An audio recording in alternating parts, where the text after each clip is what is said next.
Hello বন্ধুরা, কেমন আছেন সবাই? আশা করছি সবাই ভালো আছেন। আজকের এপিসোডে থাকছে হুমায়ুন আহমেদের শেষ উপন্যাস দেয়াল। দেয়াল উপন্যাসটির 10ম এপিসোড থাকছে আজকের ভিডিওতে। তাহলে আর দেরি কিসের, চলুন শুরু করা যাক আজকের এপিসোড। সপরিবারে বঙ্গবন্ধুর নিহত হওয়ার দিন থেকে 15 দিন। 15ই আগস্ট বঙ্গবন্ধু সপরিবার নিহত। খন্দকার মুশতাক আহমেদের রাষ্ট্রপতির দায়িত্ব গ্রহণ। দেশে সামরিক আইন জারি। বিগত সরকারের 22 প্রেসিডেন্ট, 10 জন মন্ত্রী ও 6 জন প্রতিমন্ত্রী পুনর্বহাল। বাংলাদেশের নতুন সরকারের প্রতি পাকিস্তানের সমর্থন। মনে হয় পাকিস্তান তৈরি হয়েই ছিল, সঙ্গে সঙ্গে স্বীকৃতি। 16ই আগস্ট বাংলাদেশের নতুন সরকারকে সৌদি আরবের স্বীকৃতি। সৌদি সরকারও তৈরি, কত তাড়াতাড়ি স্বীকৃতি দেওয়া যায়। টুঙ্গিপাড়ায় শেখ মুজিবুর রহমানের দাফন সম্পন্ন।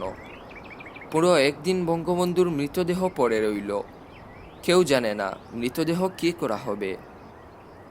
23 আগস্ট সামরিক আইনের অধীনে সৈয়দ নজরুল ইসলাম, এম মনসুর আলী এবং তাজউদ্দিন আহমেদ সহ 20 জন গ্রেপ্তার। 24 আগস্ট মেজর জেনারেল শফিউল্লাহর জায়গায় মেজর জেনারেল জিয়াউর রহমান নতুন সামরিক বাহিনী প্রধান। 27 আগস্ট ভারতের নতুন সরকারকে স্বীকৃতি দান। ভারতের উপর অনেক ভরসা ছিল, বাংলাদেশ তাদের সঙ্গে 25 বছরের মৈত্রী চুক্তিতে আবদ্ধ। তারাও যেন পাগল হয়ে গেল কত দ্রুত স্বীকৃতি দেওয়া যায়। 31 আগস্ট মহাচীনের নতুন সরকারকে স্বীকৃতি প্রদান। স্বাধীন বাংলাদেশকে স্বীকৃতি দিতে গণচীনের অনেক দিন লেগেছিল, এইবার আর লাগলো না। সেলুকাস, কি বিচিত্র এই দেশ! এমন এক হত্যাকাণ্ডের প্রতিবাদ করার কেউ নেই। ভুল বললাম, শফিকের মতো অনেকেই ব্যক্তিগত উদ্যোগে প্রতিবাদ করেছে। বঙ্গবীর কাদের সিদ্দিকী দেশ ছেড়ে ভারতে চলে গেলেন। মুজিববিহীন বাংলাদেশে তিনি বাস করবেন না। ভারতে তিনি কাদেরিয়া বাহিনী তৈরি করে সীমান্তে বাংলাদেশের থানা আমন্ত্রণ করে নিরীহ পুলিশ মারতে লাগলেন। পুলিশ বেচারারা কোনো অর্থেই বঙ্গবন্ধুর হত্যার সঙ্গে জড়িত না, বরং সবার আগে বঙ্গবন্ধুকে রক্ষা করার জন্য তারা প্রাণ দিয়েছে। শেখ হাসিনার গৃহশিক্ষিত অভিনেতা আবুল খায়ের দেশ ছেড়ে আমেরিকা চলে গেলেন। কবি নির্মলেন্দু গুণের মাথা খারাপ হয়ে গেল, তিনি বারোহাট্টায় নিজ গ্রামের বাড়িতে চলে গেলেন। তখন তার মনে হতো বঙ্গবন্ধুর আত্মা তার ভিতর ঢুকে গেছে। এই খবর সবাই পেয়ে গেছে, সবাই হন্য হয়ে কবিকে হত্যা করার জন্য খুঁজছে। কবিকে হত্যা করলেই বঙ্গবন্ধুর আত্মা কবজা করা যাবে। নির্মলেন্দু গুণ সেই দুঃসহ সময়ের বর্ণনা দিয়ে সুন্দর একটি গ্রন্থ রক্তজোড়া নভেম্বর 1975 বিভাগ প্রকাশনা রচনা করেছেন। কৌতূহলী পাঠক বইটি পড়ে দেখতে পারেন। তারিখ 31 অক্টোবর 1975 সন। রাধানাথবাবু মেঝেতে শীতল পাটির বিছানায় শুয়ে আছেন, তার পাশে শফিক কাগজ কলম নিয়ে বসেছে। রাধানাথবাবু জরুরি এক চিঠির ডিকটেশন দেবেন। চিঠি যাবে খন্দকার মুশতাকের হাতে। রাধানাথ বললেন, শচীন কর্তা মারা গেছেন, এই খবর জানো? না, উনি আজ মারা গেছেন। বাংলাদেশের বুদ্ধিজীবীরা শচীন কর্তার মৃত্যুতে যতটা সুখ পেয়েছে, তার 100 ভাগের 1 ভাগ সুখও তাদের জাতির পিতা মৃত্যুতে পায়নি। শফিক বলল, খন্দকার মুশতাক হয়তো তাকে জাতির পিতার আসন থেকে নামিয়ে দেবেন। রাধানাথ বললেন, এটা উনি পারবেন না, সবার ক্ষমতারই সীমাবদ্ধতা আছে। খন্দকার মুশতাক তার ক্ষমতার সীমাবদ্ধতা সম্পর্কে জানেন। শফিক হতাশ গলায় বলল, জানলেই ভালো। রাধানাথ বললেন, লেখো, মাননীয় প্রেসিডেন্ট খন্দকার মুশতাক আহমেদ, গণপ্রজাতন্ত্রী বাংলাদেশ সরকার। লিখেছ? জি। এখন লিখো, নমস্কার এবং অভিনন্দন। আশা করি আপনার মাধ্যমে দেশ দিক নির্দেশনা পাবে। আপনাকে বিশেষভাবে অনুরোধ করছি, আপনি যেন কারাগারে বন্দী আওয়ামী লীগের নেতাদের নিরাপত্তার বিষয়টি খেয়ালে রাখেন। বাংলাদেশের এখন যে অবস্থা, যে কোনো দুর্ঘটনা যে কোনো সময় ঘটে যাবে। একটি আপ্তবাক্য আপনাকে স্মরণ করিয়ে দিতে চাই, সবাইকে তার মুদ্রায় হিসাব দিতে হবে। বিনীত, রাধানাথ। শফিক বলল, খন্দকার মুশতাক সাহেব আপনাকে চেনেন? খুব ভালো মতো চেনেন। এই চিঠি নিয়ে তুমি যাবে, সরাসরি তার হাতে দেবে। আমি বঙ্গভবনে ঢুকবো কিভাবে? সেই ব্যবস্থা আমি করব।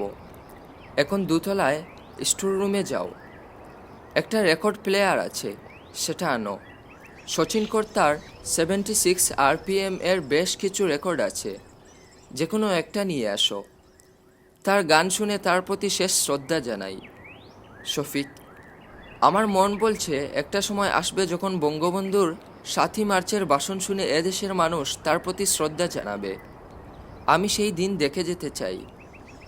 রাধানাথ চোখ বন্ধ করে শুয়ে আছেন। রেকর্ড প্লেয়ারে সচিন কর্তার গান বাজছে। রঙিলা রঙিলা রঙিলা রে, আমারে চারিয়া বন্ধু খই গেলা রে, খই গেলা রে বন্ধু খই রইলা রে, আমারে ছাড়িয়া বন্ধু খই গেলা রে। বঙ্গভবনে ঢুকতে এবং খন্দকার মুশতাকের হাতে চিঠি দিতে শফিকের মোটেই বেগ পেতে হলো না। মুশতাক মুখ বন্ধ খাম হাতে নিলেন। চিঠি বের করে পড়লেন না। ভুরু কুচকে শফিকের দিকে তাকিয়ে রইলেন।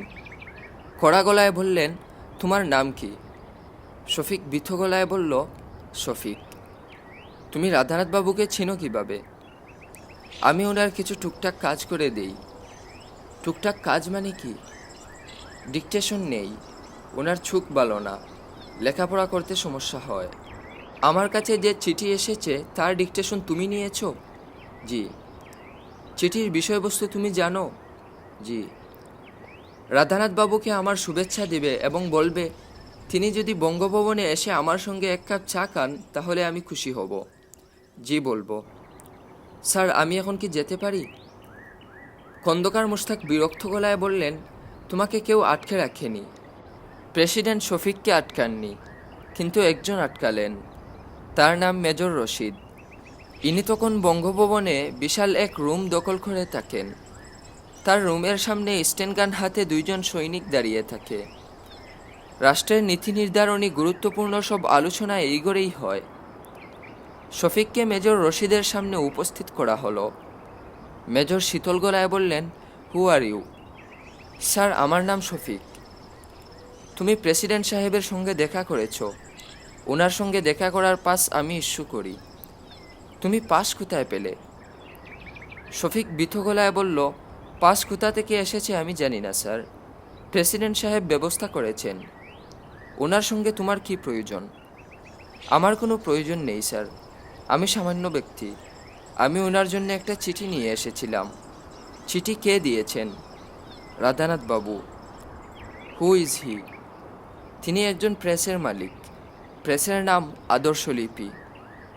চিঠিতে কি লেখা?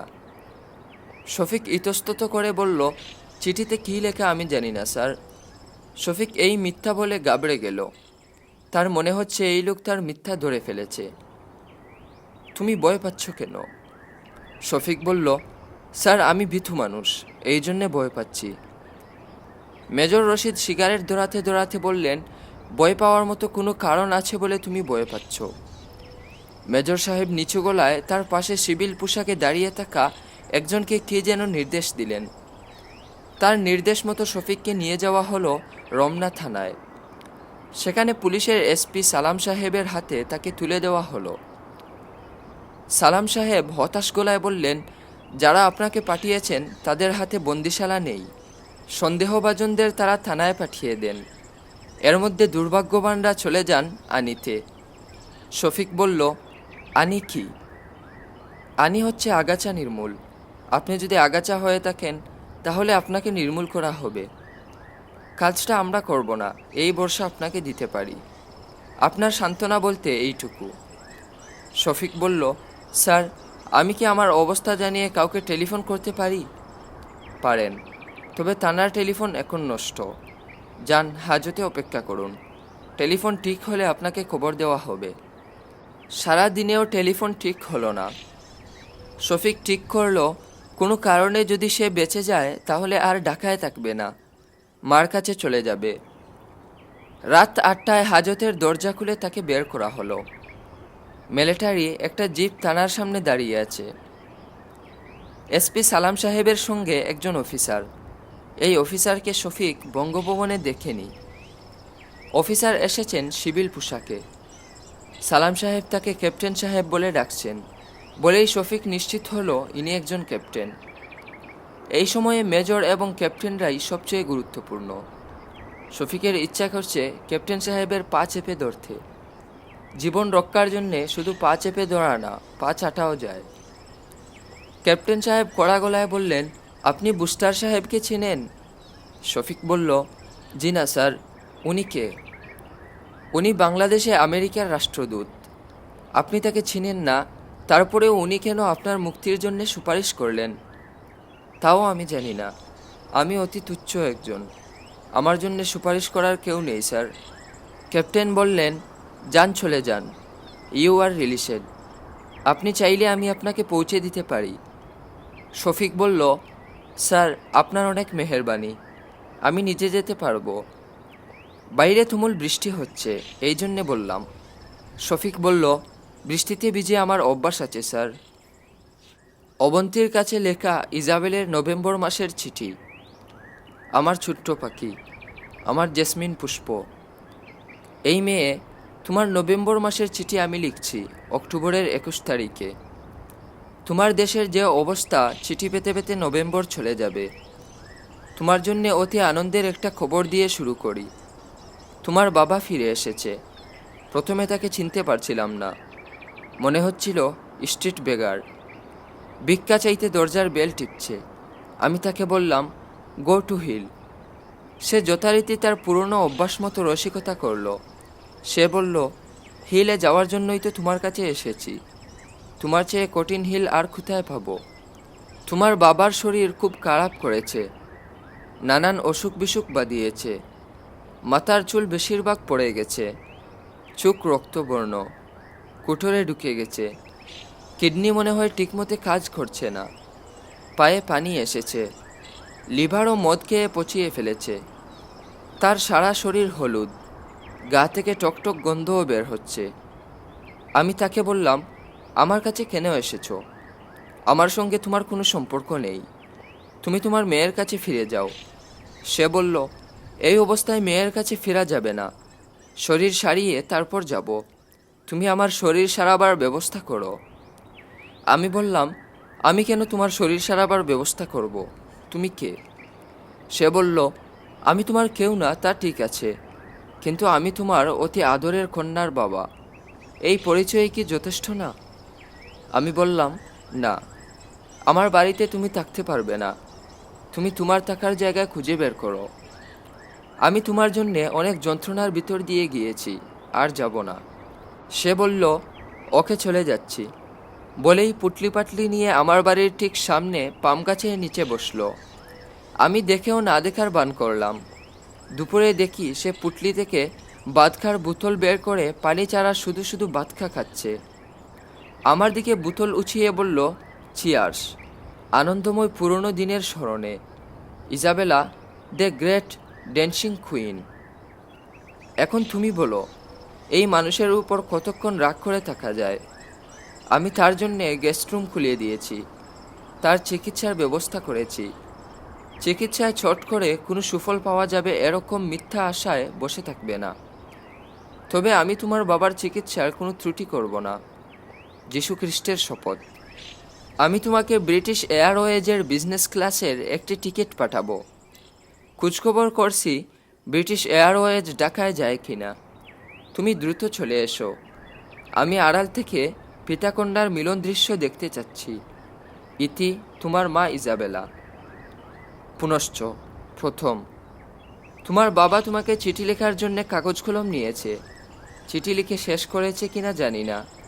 শেষ করা মাত্র চিঠি তোমাকে পাঠাবো। পুনশ্চ দ্বিতীয়। তোমার বাবা একদিন কোথায় ছিল শুনলে বড় ধরনের চমক খাবে। সে ছিল জলে। তার 2 বছরের সশ্রম কারাদণ্ড হয়েছিল। কি অপরাধে তা এখনো জানি না। এ বিষয়ে সে মুখ খুলছে না। পুনশ্চ তৃতীয়। তোমার বাবার সঙ্গে আমার সম্পর্ক বিষাক্ত হয়ে যাওয়ার পর আমি ভেবেছিলাম এই মানুষটার মতো ঘৃণা আমি আর কাউকে করি না। এখন মনে হচ্ছে এই ধারণা ভুল। তোমার বাবাকে আগের যতটা ভালোবাসতাম এখন ততটাই ভালোবাসি, কিংবা কে জানে হয়তো তার চেয়ে বেশি। পুনশ্চ চতুর্থ, খুব জরুরি একটা কথা লিখতে চাচ্ছিলাম, এখন মনে পড়ছে না। ইদানিং আমার এই সমস্যা হয়েছে, অপ্রয়োজনীয় কথা মনে থাকে, প্রয়োজনীয় কথা মনে থাকে না। অবন্তী মায়ের চিঠি পরপর 3বার পড়ল। কিছুক্ষণ চিঠি গালে ধরে রাখল। চিঠি থেকে চা পাতা এবং লেবুর সতেজ গন্ধ আসছে। মা নিশ্চয়ই নতুন ধরনের কোনো পারফিউম চিঠিতে মাখিয়ে দিয়েছে। অবন্তী চিঠি হাতে দাদাজানের ঘরে ঢুকল। সরফরাজ খান আতকে উঠে বললেন, তোকে এরকম দেখাচ্ছে কেন? Is anything Warne? অবন্তী বলল, কীরকম দেখাচ্ছে? মনে হচ্ছে কিছুক্ষণ আগে ভূত দেখেছিস, মুখ রক্তশূন্য। আমার চোখে মুখে কোনো আনন্দ দেখতে পাচ্ছ না? না, না দেখতে পেলে বুঝতে হবে তোমার অবজারভেশন পাওয়ার অতি দুর্বল। যাই হোক, তুমি তো আমার সব চিঠি আগে সেন্সর করে আমাকে দাও। মার এইবারের চিঠিটা কি পড়েছ? না। এই নাও চিঠি, পড়লে আনন্দ পাবে। বাবার খোঁজ পাওয়া গেছে। বাবা এখন মার সঙ্গেই আছে। মার বাড়ির সামনে একটা পাম গাছের নিচে আস্তানা গেড়েছে। নানান কর্মকাণ্ড করে মাকে ভুলানোর চেষ্টা করছে। মা অবশ্যই কঠিন ছিজ, ভুলছে না। বারান্দার সব জানালা বন্ধ করে দিয়েছে যাতে বাবাকে দেখতে না হয়। সরফরাজ খান বললেন, হড়বড় করে এইসব কি বলছিস? চিঠি দে, পড়ে দেখি। অবন্তী বলল, চিঠি এখনই পড়া শুরু করবেন না, আগে আমার কথা মন দিয়ে শুনো। আমি আজ রাতে একটা পার্টি দেব। আমার আনন্দ আমি অন্যদের মধ্যে ছড়িয়ে দিতে চাই। অন্যেরা মানে কারা? খালেদ চাচা, আমার স্যার শামীম শিকদার। তুমি বড় দেখে একটা পাঙ্কা মাছ কিনবে, বাবার পছন্দের মাছ। কই মাছ আর মটরশুঁটিও কিনবে। খালেদ চাচু মটরশুঁটি দিয়ে কই মাছ পছন্দ করেন। আজ রাতে হবে মাছ উৎসব। তুই তো মাছ খাস না, এখন খাই। খতিবনগরের হাফেজ জাহাঙ্গীরের সঙ্গে কাতল মাছের পেটি খেয়ে মাছ খাওয়া ধরেছি।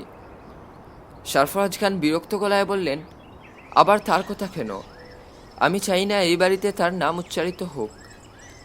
অবন্তী হাসতে হাসতে বলল, হাফেজ সাহেব ঢাকায় থাকলে তাকেও দাওয়াত দিতাম। সরফরাজ খান বললেন, তোর বাবার কাণ্ড কারখানা আমি কোনোদিন বুঝিনি, তোর কাণ্ড কারখানাও বুঝি না। আমার একটা সাজেশন শুনো। শফিক আর ওই যে শামীম, ওদের আসতে বলার কিছু নেই। এরা কোনোভাবেই আমার পরিবারের সঙ্গে যুক্ত না। অবন্তী বলল, আমার পার্টিতে কে আসবে কে আসবে না তা আমি ঠিক করব, তুমি না। সরফরাজ খান বললেন, আচ্ছা ঠিক আছে, চোখ মুখ কঠিন করে ফেলতে হবে না। অবন্তী বলল, চোখ মুখ কঠিন করেছি অন্য কারণে। হঠাৎ মনে পড়ল, শফিক স্যার অনেক দিন এ বাড়িতে আসেন না। তুমি কি তাকে আসতে নিষেধ করেছ? সরফরাজ খান জবাব দিলেন না। অবন্তী বলল, তোমার কিছু কিছু কর্মকাণ্ডের জন্য আমি তোমাকে অত্যন্ত অপছন্দ করি। আজকের পার্টিতে তোমাকে আমি নিমন্ত্রণ করছি না। তার মানে আজ তোমার জন্য খাবার আসবে হোটেল থেকে। তুমি হাসছো কেন? আমি সিরিয়াস। ভালো কথা, শফিক স্যারের ঠিকানা লিখে দাও, আমি নিজে গিয়ে তাকে দাওয়াত দিয়ে আসব। তোকে যেতে হবে না, মাস্টার আশেপাশেই থাকে, মোড়ের এক চায়ের দোকানে থাকে, চা বানিয়ে বিক্রি করে। অবন্তী বলল, বাহ, ইন্টারেস্টিং তো। সরফরাজ খান বুড়ো কুচকালেন। ঘটনাটা কেন ইন্টারেস্টিং বুঝতে পারলেন না। রমনা থানা থেকে ছাড়া পাওয়ার পর শফিক তার নিজের ভাড়া বাসায় ফিরে যায়নি। রাধানাথ বাবুর সঙ্গেও দেখা করেনি। শফিক নিশ্চিত এই মানুষ অতি বিপজ্জনক। আমেরিকার রাষ্ট্রদূতের শফিকের মতো অভাজনকে সুপারিশ করার পিছনে এই মানুষটার হাত আছে। এরা অনেক বড় মানুষ। বড় মানুষদের কাছ থেকে দূরে থাকতে হয়। বড়র পিরিত বালির বাঁধ, কনে হাতে দড়ি, কনেকে ছাদ। সে কাদেরের চায়ের দোকানে এসে উঠেছে। এখন সে এখানেই রাতে ঘুমায়। গোসল সারে ধানমন্ডি লেখে। বাথরুমের জন্য এক দারোয়ানের সঙ্গে বন্দোবস্ত করা আছে। তাকে কাদের মোল্লা মাসে 20 টাকা করে দেয়। চায়ের দোকানের মূল মালিক কাদের মোল্লা দোকানের দায়িত্ব শফিকের কাছ দিয়ে দেশের বাড়িতে বেড়াতে গেছে। শফিক সুখেই আছে। সারাদিন চা বানায়, রাতে দোকান বন্ধ করে দোকানের ভেতর ঘুমায়। কালাপাহাড় তাকে পাহারা দেয়। কিছুক্ষণ পর পর দোকানের চারপাশে ঘুরপাক খায়। আশেপাশে কেউ না থাকলে শফিক কালাপাহাড়ের সঙ্গে কথাবার্তা বলে। কালাপাহাড় গেউ গেউ করে আলোচনায় অংশগ্রহণ করে। তাদের আলোচনার নমুনা: কিরে কালাপাহাড়, কেমন আছিস? ঘেউ: আমি যে আন্ডারগ্রাউন্ডে আছি বুঝতে পারছিস? কেউ আমার খোঁজ জানে না, রাধানাথ বাবু না, অবন্তীও না। অবন্তীকে চিনিস? ঘেউ ঘেউ: নে একটা বিস্কুট খা, একটু পর ভাত বসাবো, ভাত খাবি। আজ কি রান্না হবে জানতে চাস? ঘেউ: আজকে বিরাট আয়োজন, গরম ভাত, বেগুন ভাজা আর মাসকলাইয়ের ডাল। রাতে করব ডিমের সালুন। শফিক কেরোসিনের চুলায় ভাত বসিয়েছে। দুপুরের দিকে চা পিপাসুদের ভিড় তেমন থাকে না। শফিক তখন রান্না ছড়ায়, রান্নার ফাঁকে ফাঁকে বই পড়ে। আজ পড়ছে বনফুলের একটা উপন্যাস, নাম জঙ্গম। উপন্যাসটা সে রাধানাথ বাবুর লাইব্রেরি থেকে নিয়ে এসেছে। শফিকের ধারণা এত সুন্দর উপন্যাস সে অনেক দিন পড়েনি। মাত্র 10 পৃষ্ঠা বাকি আছে। বইটা শেষ করে সে রাধানাথ বাবুকে ফেরত দেবে না, নিজের কাছে রেখে দেবে। বই নিজের কাছে রাখলে দোষ হয় না। এই বইটা অবন্তীকে পড়তে দিতে হবে। চিনি কম দিয়ে আমাকে 1 কাপ চা দেন তো। শফিক হতভম্ব হয়ে তাকালো। কি আশ্চর্য, অবন্তী হাসি মুখে তার সামনে দাঁড়িয়ে আছে। 2 সেকেন্ড আগেই সে অবন্তীর কথা ভাবছিল। কাকথলীয় ঘটনা নাকি অন্য কিছু? অবন্তী বলল, আমি কিন্তু টাকা আনিনি, আমাকে বাকিতে চা খাওয়াতে হবে। বলতে বলতে কাস্টমারদের জন্য রাখা কাঠের বেঞ্চিতে অবন্তী বসল। এখন সে পা নাচাচ্ছে। শফিক বলল, কেমন আছো অবন্তী? অবন্তী বলল, আমি ভালো আছি। এখন আপনি বলুন তো, আপনার পছন্দের মাছ কি? আমার পছন্দের মাছ জেনে কি হবে? অবন্তী বলল, কিছু হোক বা না হোক আমি জানতে চাচ্ছি। ট্যাংরা মাছ। অবন্তী বলল, ট্যাংরা মাছ? এই মাছ কারও পছন্দের হতে পারে না, তা আমার ধারণায় ছিল না। শফিক বলল, আমার মা বেগুন দিয়ে ট্যাংরা মাছ রাঁধেন, তার সঙ্গে কিছু আমচুর দিয়ে দেন, টকটক লাগে। আমার কাছে মনে হয় বেহেশতি খাবার। আপনার মা কি বেঁচে আছেন? হ্যাঁ। আমি তার কাছ থেকে আমচুর দিয়ে ট্যাংরা মাছের রেসিপি নিয়ে নেব। আপাতত আমচুর ছাড়াই আপনাকে ট্যাংরা মাছ খেতে হবে। আজ রাতে আপনার ট্যাংরা মাছ খাওয়ার নিমন্ত্রণ। কই, আমাকে চা দিচ্ছেন না কেন? সত্যি চা খাবে? হ্যাঁ, খাবো। শফিক অবাক হয়ে ভাবছে, কি আশ্চর্য মেয়ে। সে একবারও জানতে চাইছে না শফিক এখানে চা বানাচ্ছে কেন। যেন শফিকের জন্যে চা বানানোর কর্মকাণ্ডই স্বাভাবিক। অবন্তী চায়ের কাপে চুমুক দিয়ে বলল, বাহ, সুন্দর চা বানিয়েছেন। আপনি যদি পুরোপুরি চায়ের কারিগর হয়ে যান তাহলে আমি রোজ এসে 1 কাপ চা খেয়ে যাব। ঠিক আছে? হ্যাঁ, ঠিক আছে। দেখুন, ভয়ঙ্কর একটা কুকুর আমার দিকে তাকিয়ে আছে। মনে হচ্ছে এক্ষুনি আমার উপর ঝাঁপ দিয়ে পড়বে। শফিক বলল, ঝাঁপ দিবে না। অবন্তী বলল, আপনি কি করে বুঝলেন যে ঝাঁপ দিবে না? কুকুরের মনের কথা কি আপনি জানেন? সব কুকুরের মনের কথা জানি না, এটার মনের কথা জানি। এটা আমার কুকুর, এর নাম কালাপাহাড়। অবন্তী হতভম্ব গলায় বলল, এর নাম কালাপাহাড়? হ্যাঁ, আমি যেখানেই যাই সে আমার পিছনে পিছনে যায়। কি আশ্চর্য। শফিক বলল, আশ্চর্য কেন? অবন্তী বলল, এরকম একটা ভয়ঙ্কর কুকুর আপনার সঙ্গী, এজন্যেই বললাম কি আশ্চর্য। অবন্তী অনেক রান্নাবান্না করেছিল। সে তার দাদাজানের জন্যে সত্যি সত্যি হোটেল থেকেও খাবার আনিয়েছিল, ডাল, গুস্ত। আশ্চর্যের ব্যাপার হলো তার পার্টিতে কেউ এলো না। খালেদ মুশাররফ এলেন না। তিনি কেন আসছেন না তাও জানালেন না। এই ধরনের কাজ তিনি আগে কখনো করেননি। শামীম শিকদার দেশে নেই। সে নাকি কোনো আর্মি অফিসারকে বিয়ে করে দেশ ছেড়ে চলে গেছে। শফিককে সন্ধ্যাবেলা পুলিশ এসে ধরে নিয়ে গেছে। রাধানাথবাবুকে কে বা কারা ধারালো ছুরি দিয়ে গলা কেটে হত্যা করেছে। তার আদর্শলিপি প্রেসের অনেক কর্মচারীর মতো শফিকও একজন সাসপেক্ট। রমনা থানার ওসির সঙ্গে শফিকের প্রাথমিক কথোপকথন। আপনার সঙ্গে আবার দেখা হলো। জি স্যার। রাধানাথবাবু খুন হয়েছেন, এটা জানেন তো? কিছুক্ষণ আগে জেনেছি। এখন বলুন, রাধানাথবাবুর গলায় ছুরিটা কি আপনি বসিয়েছেন নাকি আপনার কোনো সঙ্গী? জবেহ করে কাউকে হত্যা করা একা যায় না, কয়েকজন লাগে। একজন ছুরি চালায়, বাকিরা ধরে থাকে, বুঝেছেন? জি স্যার। Very good. এখন মুখ খুলুন। শফিক মুখ খুলতে পারল না, অজ্ঞান হয়ে পড়ে গেল। এখানেই শেষ করছি এপিসোড 10। দেখা হচ্ছে পরবর্তী এপিসোড নিয়ে। সেই পর্যন্ত ভালো থাকবেন, সুস্থ থাকবেন।